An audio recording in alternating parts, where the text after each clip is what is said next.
this kind of way of connecting and a way of performing and a way of experiencing yourself in a venue that's not anything like what you're allowed to do regularly. There are some things that like I have no idea how to talk about or how to wrap my head around without writing it out. I started slamming my junior year of high school. I guess the word would be cathartic, like it's a way for me to work myself out. I'd actually never heard of slam poetry before I got to Wesleyan, but I went to the second slam and I was like, wow, that's the coolest shit ever, I want to do that. The slams have provided a way for people to come together around an art form. You don't need to be in a class, you don't need to know what you're doing. You just need to be able to get up and share. People who had never slammed before or written before started coming out. A large group of people that were not involved before have gravitated towards it, and the community has widened, which is really nice. When you get up there and sort of bare your soul to a bunch of people who you don't know, you automatically form a bond with them. And so it creates this really incredible community that's all really engaged in each other's work and each other's lives, and so that sort of pushes you to keep going. To see the crowds actually reacting and enjoying what's happening and getting really excited makes me really excited, because it's like, I'm glad you like what I do. I can spit that poem and then have all these people, especially people that I would never have expected, come up to me and be like, I feel that way all the time. Maybe you say something that they, that they kind of have always thought but never heard expressed in that way. Like, that's the moment that you strive for, and that's when you hear people go like, mm-hmm, like, or wow, or whatever it is. Like, you hear a response from the audience, like, those are the best moments. Or spit words she didn't own as if she'd grown them under her tongue and never made it clear when she was in character. The hardest part is taking something that's inherently subjective and creative and putting it into a competitive setting. 8.9, 8.5, and 8.2. The concept of assigning numbers to a poem is really, really just dumb. When you bring a team element into it, you know that there are at least 4 other people in that audience who really don't give a fuck.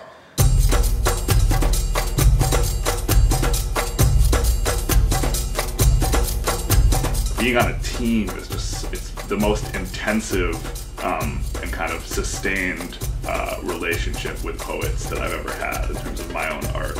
As a poet, it's just really great to commune with other people that love words just as much as I do. In the college slam circuit, since this is Wesleyan's first year, we don't really know what we're doing, so we're sort of just like figuring it out along the way, which can be hard, but it's also kind of exciting. There are few things that I can think of that are as immediately collaborative and intimate than writing group pieces. I love you. I know. On fame and fortune. We get to feel not crazy when we're around other slam people in a lot of ways. Like, they drive us crazy, and that's a different story altogether, but like, we get to feel not crazy for loving the same thing.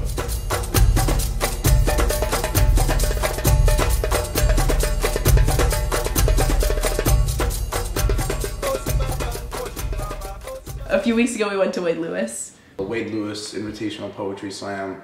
It's usually about 12 teams. This year it was 12 teams. It was actually ended in a tie.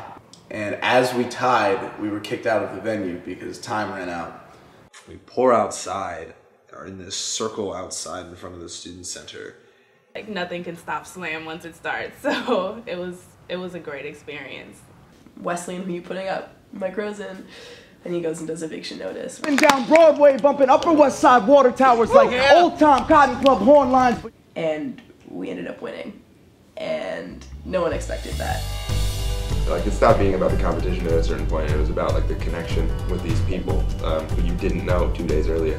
The moments that I remember from the weekend aren't like, the fucking scoreboards going up like at the end of a poem, I've never been thrown that sort of suddenly into such an incredible community of artists who were so talented and so willing to sort of share pieces of themselves. We went into it afraid about the competition, afraid everyone else would be way too competitive and like it was going to be uncomfortable. And that's not at all what happened, and it was just a very spirited thing, and everyone was very supportive of each other. So I think that was the coolest part of the experience.